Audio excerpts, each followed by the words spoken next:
Dari hati yang paling dalam sebagai seorang manusia, itu kan pasti sewajarnya kita memaafkan.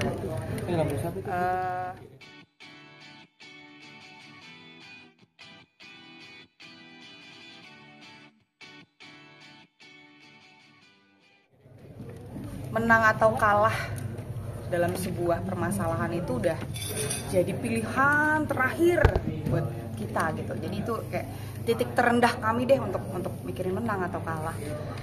Tapi untuk menjaga marwah, menjaga harga diri, menjaga apa yang sudah kami bina selama ini, menjaga perasaan orang-orang yang di belakang kami itu kan kayak ada suami, ada orang tua, ada anak-anak. Jadi ya kami siap melanjutkan sekiranya.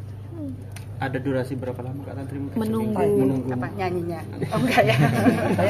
Memberi kesempatan dari pihak sana untuk mungkin meminta maaf secara langsung ataupun via media sosial ini sampai kapan? Itu biar kuasa hukum kami kali ya, karena kan ini kan baru saja dilayangkan somasi yang tadi disampaikan oleh kuasa hukum kami. Jadi kami menunggu bagaimana kapannya waktu yang terbaik kami ngikut. Tapi jika pun kalau misalkan di tingkat permaafan aja nggak sampai selanjutnya gitu, kalian menerima nggak?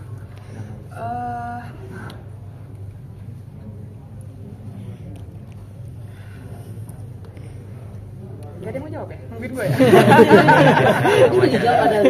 Kalau udah memaafkan pasti kita saling memaafkan sama manusia, tapi ya tadi yang tadi Tantri bilang. Jadi proses mediasi itu kan sudah dilakukan. Yang selama ini ditayangkan itu kan hanya terlihatnya tuh Sela saja yang mediasi dengan pihak beliau. Tapi kan di sana pun ada kami berdua juga. Begitu banyak narasi yang dibuat, dan di proses mediasi itu, yang namanya mediasi itu kan terjadi kesepakatan antar dua belah pihak. Kalau hanya memikirkan satu pihak untuk mementingkan kepentingannya, tidak terjadi kesepakatan. Jadi ya sebenarnya kita nggak kepengen lah ya, nggak kepengen gitu. Apalagi dia itu pernah jadi bagian dari sejarahnya Kotak. Cuman karena itulah yang paling disayangkan, kenapa hal ini nggak bisa diobrolin baik-baik di awal tuh itu. Dan akhirnya makin membesar narasinya, makin membesar konten-konten yang menyudutkan, ya akhirnya kami bersepakat untuk ya lanjutin aja, karena ini negara hukum, balik lagi negara hukum, ada hal-hal yang memang harus diuji di hukum, ya kami ngikut. Dan namanya juga kita juga ngeband secara legal kok. Kita bermusik secara legal, kita menghibur banyak orang, ya kan kita nggak ilegal ya. Dan kita menjalankan kegiatan hibur-menghibur ini juga saya rasa tidak ada kita melanggar hukum, itu tidak ada, melanggar undang-undang pun juga tidak ada. Jadi kita sepakat bertiga ya tetap menghibur, karena ya orang-orang yang minta dihibur ya kita hibur ya.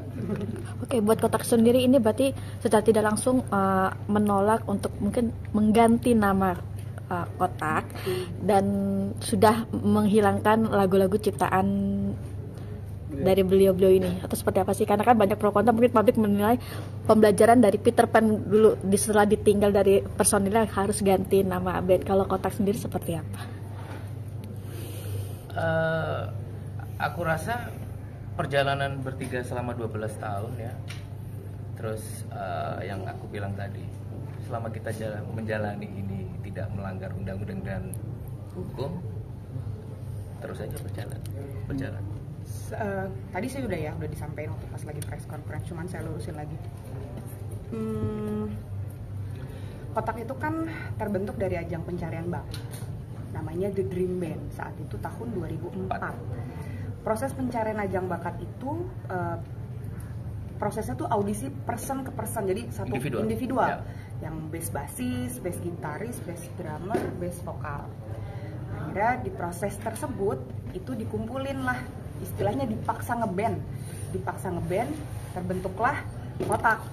Nah, jadi bukan band Kotak yang ikut audisi, tapi personalnya audisinya tuh masing-masing gitu.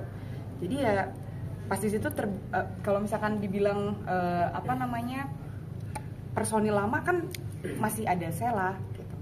Beda halnya kalau misalkan kami berdua yang ngeband tanpa Sela, ya kita sih ya silakan aja. Toh kita nggak mempermasalahkan masalah nama. Yang paling kita permasalahkan adalah ketika kami tidak bisa berkarya kembali, itu aja.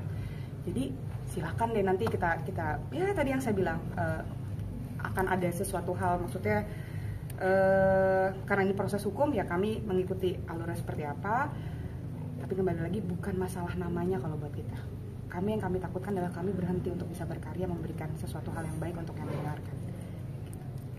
Kak, mungkin after dari press conference ini mungkin Kotak sendiri akan mungkin tidak menyanyikan ciptaan yang lagu bersama atau tetap menyanyikan atau seperti apa? Kat mau ya. Sudah tadi.